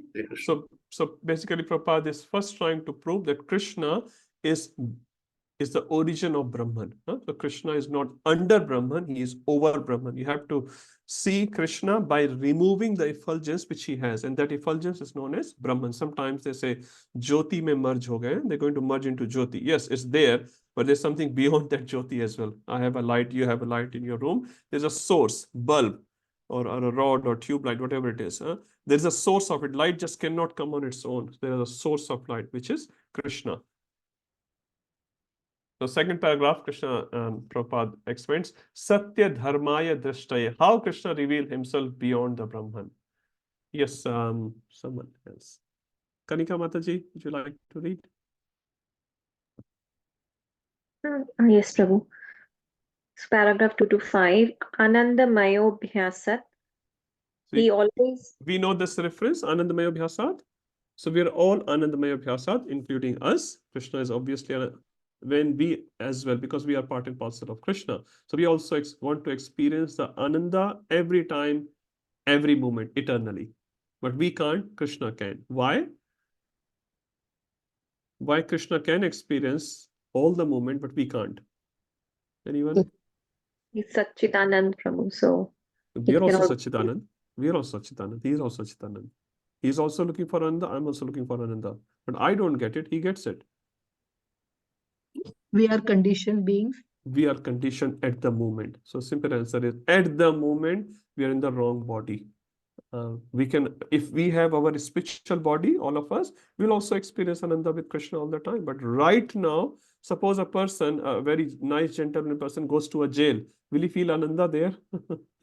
He can't feel Ananda there. Huh? So right now we are in jail. Once we are out of jail, back home, when we go to our hometown with our parents, we feel so relaxed. Huh? We feel so nice. Huh? So we'll feel Ananda there. It's very simple. We are on a journey in this foreign land. You may have Australian passport or American passport. This passport is also limited to this body. Once you leave this body, it's gone. Huh? So Anandamaya Bhyasa, we both are there. Okay, yes, Mataji. He always remained in transcendental bliss even from the beginning of his childhood pastimes. Yeah. God created these pastimes to attract the dry speculators and the acrobats of the so-called Hatha Yoga system who wish to find the absolute truth. Anyone can give some examples of what Prabhupada is referring? The Lord created these pastimes. I'll just read this written in the purport itself, the pastimes of Vrindavan. Huh? When he was a young child, he did so many pastimes like killing Putana, Aghasur, Tranavarth, many pastimes, Yashoda Maya, Nanda Maharaj, and all that. Why did he do that? Without losing his strength. He was 6 days old and he killed Putana. Putana is explained in some Purana as 12-mile long demoness. 12 mile long. It's pretty long. Huh? And a 6 days old baby, I don't know the exact length, but he's like 2 kilos, 2 point some kilos. And then, he doesn't even have strength to turn around. And Krishna kills that. So Krishna's energies or Shaktis, potencies never get diminished. He has still the same power, no matter which form we see him. The Lord created all these pastimes so that other acrobats can also understand, no, I am a person and I am the source of all the powers. Yes, Mataji. Krita Punya Punja. It's a famous verse which says, who have done punyas all the time, he can participate in Krishna's Leela. Anyone remembers a similar verse in Srimad Bhagavad Gita? Krita Punya Punja. Everyone knows that verse. Bhagavad Gita wale bolenge. When I say, you'll know. Ye Sham. Come on, now you can say. Twant gatam papam jana nam punya karmanam te dvanda moha nirmukta bhajante mam dradvrata. So Krishna says, Yesham twant gatam papam. Ones who have finished their papa, fully finished, not half finished, fully finished. Jana nam punya karmanam. And they only do what? Punya karma. they can do my bhajan dradavrata. Now, I'm not sure about you, but me, it's an interrupted bhajan. I was listening my Guru Maharaj lecture, and he was saying the problem is we are doing bhajan, our bhajan is interrupted. And as soon as the interruption comes, Maya takes over. If we stop that interruption movements, then Maya will not be able to take over. So we should do satat bhajan, drad bhajan. And how you will do drad bhajan? Back to 728. No papa, only punya. And here punya refers to devotional service, not just material piety. Similar verse in Bhagavatam and Bhagavad Gita both. Okay. Yes, next one. Thus, the Lord is always engaged in transcendental loving activities with his spiritual associate in the various relationships of Shanta, neutrality, Dasya, servitorship, Sakhya, friendship, Vatsalya, parental affection, and Madhurya, conjugal love. Lord Krishna never leaves Vrindavan Dham. So why Prabhupada is giving all this in this particular verse? To prove to all these mental speculators that he's a person, he's a personality, and he interacts with his devotees in different rasas. That's what Prabhupada is proving through this purports. Okay, next one. Thank you, Mataji. Who hasn't read as yet? Not sure. Please read.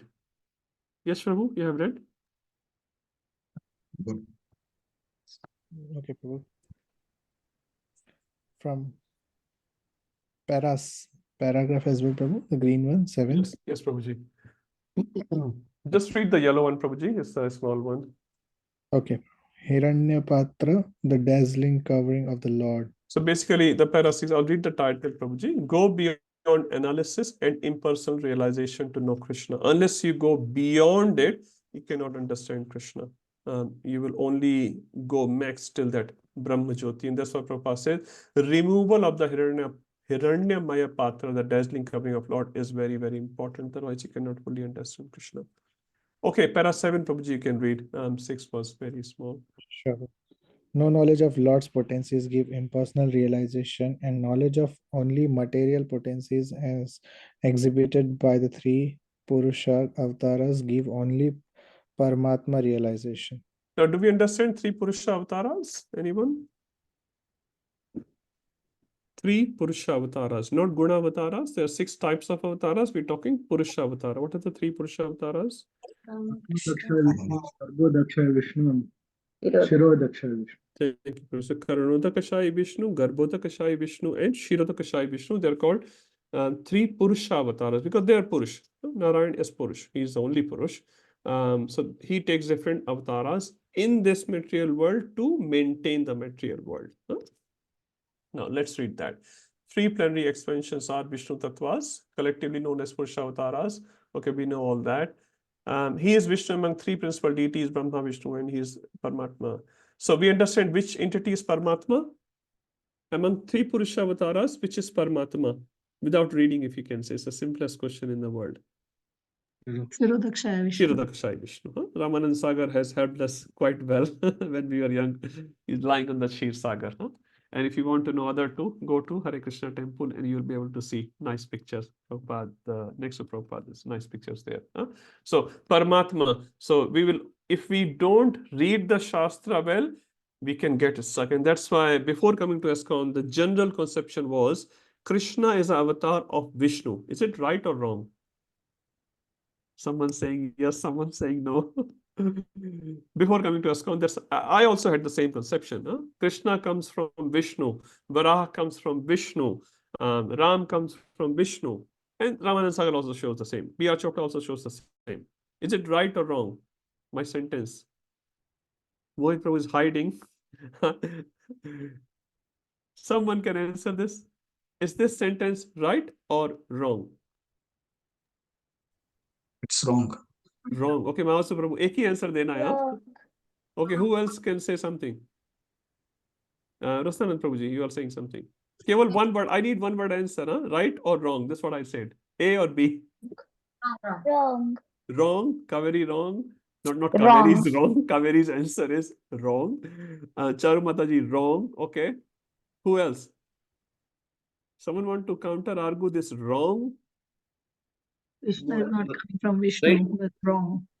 Krishna is not coming from Vishnu. Wrong. So सब लोग wrong बोल रहे हैं. Anyone right? Right, bro. Huh? Right. Right, Prasannatma Prabhu, right. Yeah, I need these people, to oppose. Shraddha Mata, what's your view? Krishna, my question is, Krishna comes from Vishnu, Ram comes from Vishnu. Is this sentence right or wrong? That's interesting. I thought everyone will tell me the answer in 1 minute. Wrong. Wrong. Krishna. It is Prasannatma, right, it but is right. it's wrong. It's right, but Changing it's the wrong. parties now. No, Prabhu, it's right, but it's wrong. Okay, Mata, please explain. He comes through Vishnu. That is right, but he is not the origin. That is Oh, you are trying to play around with the words, Prabhu. That I yes, understood. that's Thank exactly you. what I'm trying to do, just to confuse you and all of you. Yeah, thank you. So you all know clearly. When I say Krishna comes from Vishnu, it's not incorrect statement. It's not, you cannot blindly say it's wrong. It is incomplete statement. It's not incorrect. In this material, Lord Bhakti Shastri Maharaj clearly explains Krishna does come from Vishnu. But as Mahavasu Prabhu said, Vishnu is not the source of Krishna. It's a gateway. Everyone understand gateway? You go to Vrindavan, there's a big gate, Bhakti Vedanta gate. From that gate, you enter. Now you can enter from other places as well, right? So in the material world, when Krishna makes the policies, a shop owner makes a policy that any employee also has to purchase a lolly, for example, even if you're a staff member, right? So owner also comes and he takes the lolly and goes to that his own employee on the counter and says, can I buy a lolly? And he pays $1 or something, right? So Krishna makes a rule which he does not himself breaks it. So Vishnu acts as a gateway for Krishna to appear. Now, it does not mean Vishnu becomes the source of Krishna, which is not the case. Like Vishnu is the source of Brahma. So Vishnu is not the source of Krishna. He acts as a gateway for Krishna's appearance in the material world. So this sentence is correct, but not complete. Complete will be, but Krishna is the source of Vishnu. Vishnu is called Kalavatar. Kalavatar. You know what is the meaning of Kala in Ansha? Ansha avatar, Kalavatar. What's the difference? You remember Svansh, Vibhinnansh, Shiva Goswami explains all that. So Ansha means my direct Ansha, and Kala means Ansha of Ansha. It's the second version you can say. Ansha means direct Ansha. So who is Ansha avatar of Krishna? Balaram ji is Ansha avatar of Krishna. Kala avatar means further down the line. So Vishnu comes, I think, 5th number or something. That does not mean we should underestimate Vishnu. No, I'm not saying that. It's just in the matter of incarnations, he comes on that number. Is that clear? Ansha and Kala. So Vishnu does act as a gateway. So thank you, Bhakti Vijay Mataji and Mahavasu Prabhu, for explaining the right concept. Yes, Rasanand Prabhuji, if you want to add something. I have a question, Prabhu. Okay. It says Krishna comes once in the day of Brahma. Yes, that's So right. how do I understand that? Only in one. So once in a day of Brahma, he uses Vishnu as a gateway. He uses Vishnu's body to come and appear. No, but once. every yuga he keeps coming, right? Within a day, so many yugas are there. That's right. And so every time his scheduled appointment is there, he comes. It comes as Varaha, as Ram, as Parashuram, as different incarnations, Matsya. So every time it comes originally once. Originally only once. That's correct. Yeah, and all the avatars also. So now all these avatars, and that's why they call avatars, because even Varaha avatar, Matsya avatar, this is in the spiritual world actually. It's already there. So they also use Vishnu as a gateway, and they come. So this sentence can be said as a correct statement. It's not complete picture. So don't just attack with wrong. Yes, in a complete understanding, it is incomplete understanding.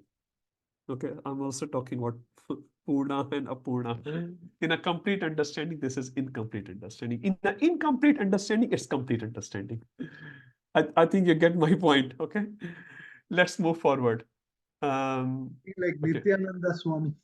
Nityananda. It says Krishna is full of mercy, but Chaitanya is more merciful than Krishna, and the Nityananda is even more merciful than Krishna. Yes, Prasannatma Prabhu. Prabhu, this knowledge is only for what is it? Gaudiya Madhva Sampradaya. Sampradaya. Because if you go to Sri Vaishnavas, they will never agree this. But that's fine. As we remember in Chaitanya Charitamrita, when Lord Chaitanya Mahaprabhu, he went to Venkat Bhatta's house. So he respectfully disagreed initially with Chaitanya Mahaprabhu, but later on Mahaprabhu proved it. Now, if you read Chaitanya Charitamrita, Madhya Leela, 20th chapter to 22nd chapter, Chaitanya Mahaprabhu himself is explaining this all, what I'm speaking a little bit about, to Sanatana Goswami. So he explains all this. It's written in Chaitanya Charitamrita, explained by Krishna or Vishnu himself. So whoever doesn't agree to that, that's fine. But this knowledge is there. Knowledge is there. One more point I would like to add here. I don't remember the reference, but Prabhupada has written in Bhagavad Gita somewhere some Vedic reference where he says Krishna was before Narayan. It's there in Prabhupada Bhagavad Gita. There's a reference as well. So in Vedas also the reference is there. Krishna existed before Narayan. Narayan comes from Krishna. A Vedic reference I'm talking. So what we are saying, okay, Puranic reference, but it's a Vedic reference as well for that. Okay. And also this, Prabhu, like the original Krishna comes only once in what is it, lifetime Brahma. Day of Brahma. No, And, one day of Brahma. yeah, and 20. Other times it is Vishnu is coming as Krishna. Is it like that, Prabhu? So Krishna's incarnations come. Now it's very hard to say exactly because we should not hair split between Vishnu and Krishna. In one sense, they can be interchangeably used as well. So that's what they say. There's only rasa which is different.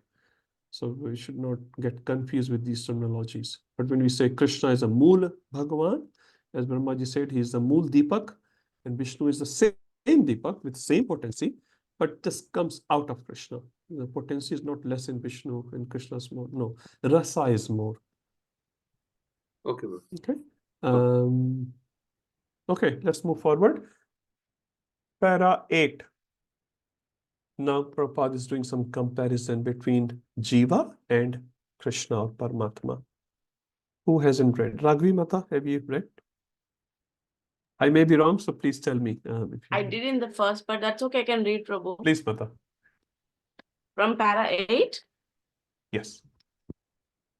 Anu Atma is never equal to Paramatma. Perfect knowledge means knowing Krishna as the root of this Brahman effulgence. Srila Vyasadeva never states that the supreme truth is a jiva, an ordinary living entity. The living entity should never be considered the all-powerful supreme truth.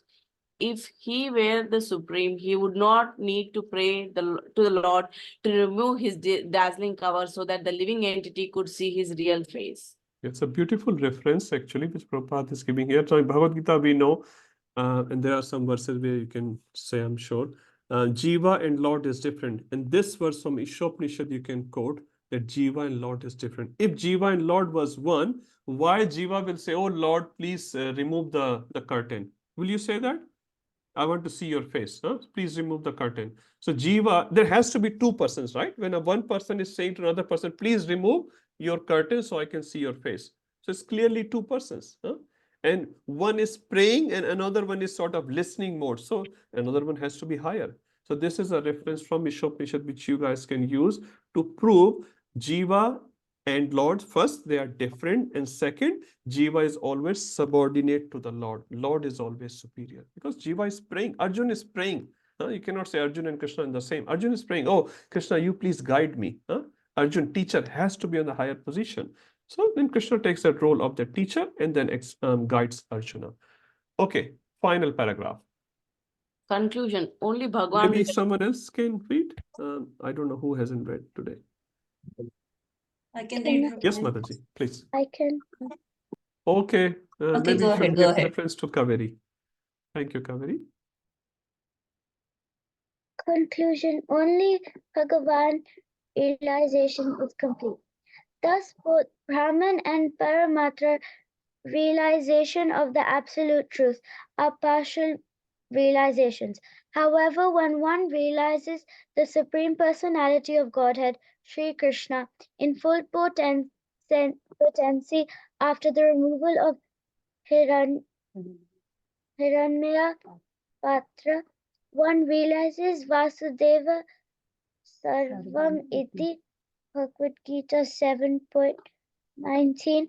Lord Sri Krishna, who is known as Vasudeva, is everything. Brahman, Paramatma, and Bhagwan. He is Bhagwan, the root, and Brahman and Paramatma are his branches. Thank you, Kaveri. Very beautiful. Anyone can give one example, famous example from Bhagavad Gita, which Prabhupada quoted, that Bhagwan realization is the highest. In the second chapter, we read that example. There are multiple examples actually Prabhupada gave. So I'm remembering sun example, sun rays, sun globe, and the sun god. So Prabhupada gave one example, also gave the example of train. From far, the train may look like light. Then if you go close, you see there are some compartments. If you go very, very close, you will see some people sitting in the train. And he also gave the example of mountain. From very far, mountain may look very small. We go close, you will see the mountain is quite big. It has trees and whatnot, and it has some birds as well, some animals as well. The closer you go, the better you know. So Prabhupada is giving similar philosophy here. And he's saying after many Bhavasteva Sarmiti Samahatma Sudurlabha. So he's saying Jnanis come to that point after many birds. Bahunam Janmanamante Jnanavan Mam Prapaddate Vasudeva Sarvati Samahatma Sudurlabha. Okay, let's stop here. This particular verse, I'll send you all that. This beautiful summary of this verse, Krishna's position, different references are there. You can literally make a note of these images and paste it somewhere where you can access them quite closely. Not for the exam, after the exam, or you can put everything in your head. Okay, let's go to the next one. We'll not complete it, but we can start this verse. It's a similar verse to 15. Anyone can read. It's a little bit of prose verse, so don't worry about the tune. Vijay Mataji, maybe you can sing it as well. I'll try, Prabhu. Poshan ekarshe Yamasurya Prajapatya. Poshan ekarshe Yamasurya Prajapatya. Vyuharashmin Samuha. Vyuharasmin Samuha. Tejo yatte rupam kalyanatamam. Tejo yatte rupam kalyanatamam. Tatte pashyami yo sasvasu purusha soham asmi. Tatte pashyami yosva asau purusha soham asmi.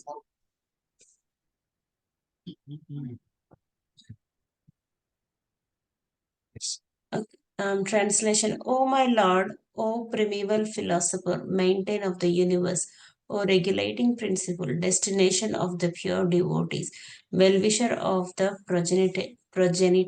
progenitors of mankind, please remove the effulgence of your transcendental rays so that I can see your form of bliss. You are the eternal supreme personality of Godhead, like unto the sun as I am. Thank you, Mataji. The one thing which comes to my mind, verse 15 to 18 represents Abhideya or process. There's Sambandha, Abhideya, and Prayojan. So verse 15 to 18 are the verses for Abhideya. Abhideya means process. So now this is the process. Prayer is one of the process. Vandanam is one of the process. So this devotee, Manu Maharaj, in this case, is praying to Krishna for all this. So we should understand these prayers are very important because they are a part of Abhideya, our process. Now, two important things are there in this verse. One Acharya says this verse is one of the best examples of Achintya Bheda Abheda. Achintya Bheda Abheda means we are simultaneously same but different. One Same with but Krishna. Thank different. you, Mahasa Prabhu. And we are different from the Lord. How we are same, Mahasa Prabhu?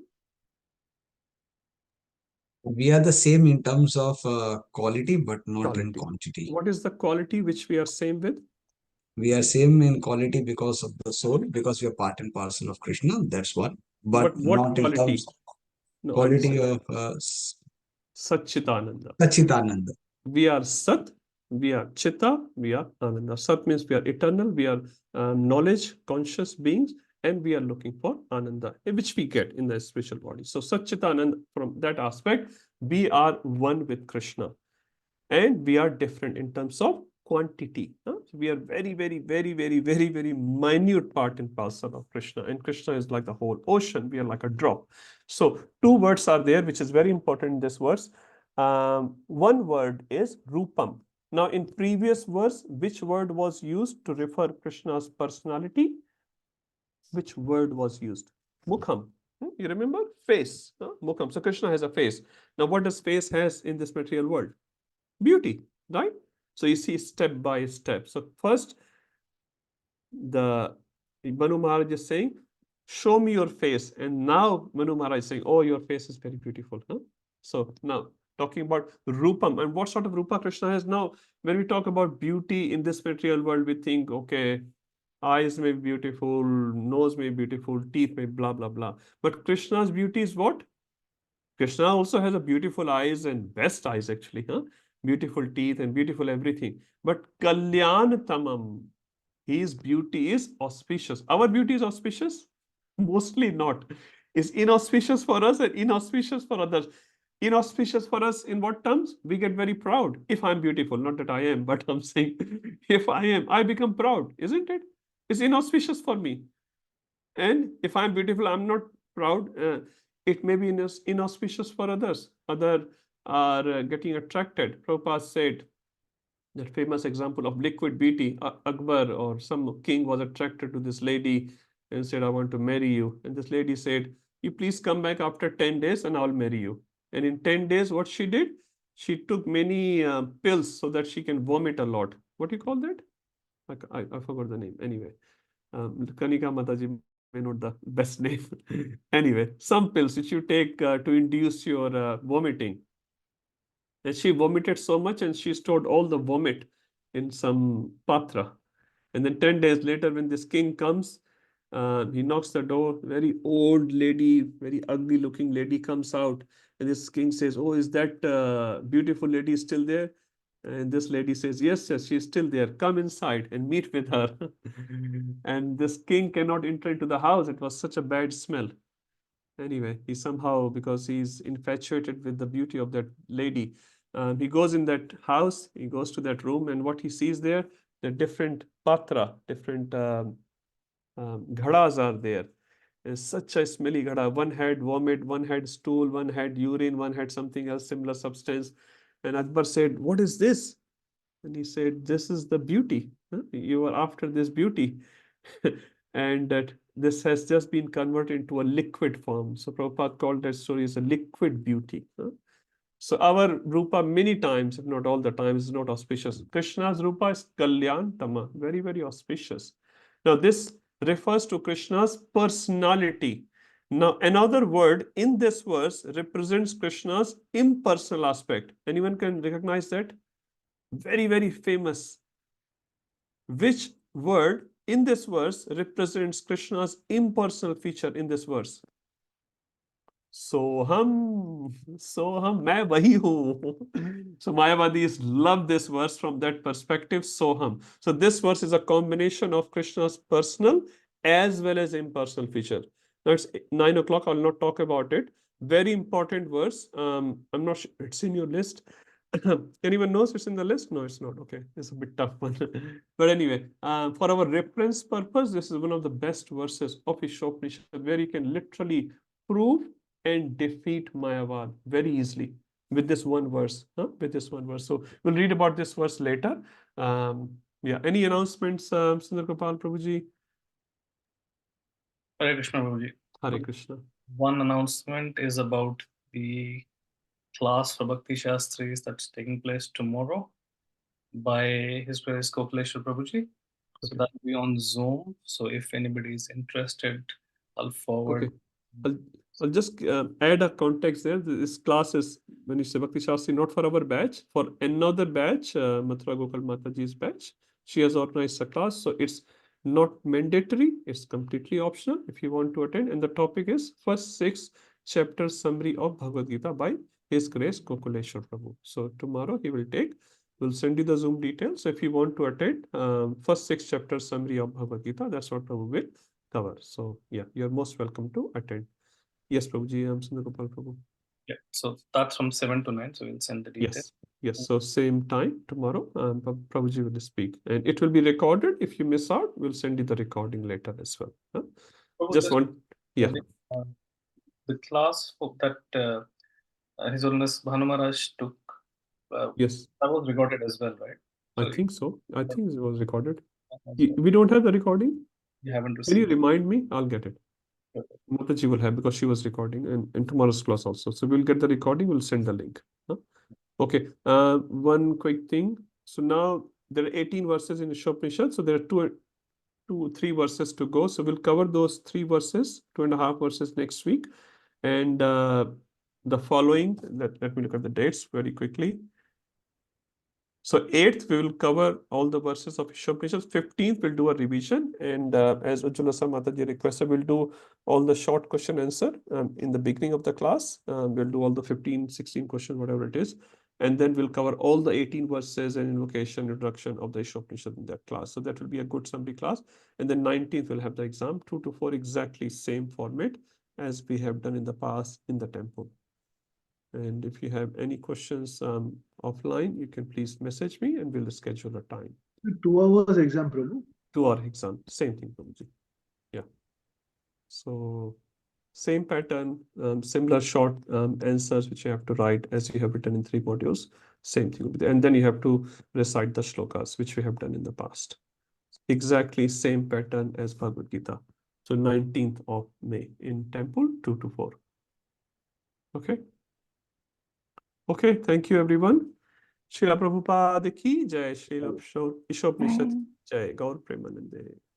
Thank you, Kaveri, for joining Isopanishad classes. I have never seen a kid sitting in Isopanishad class. So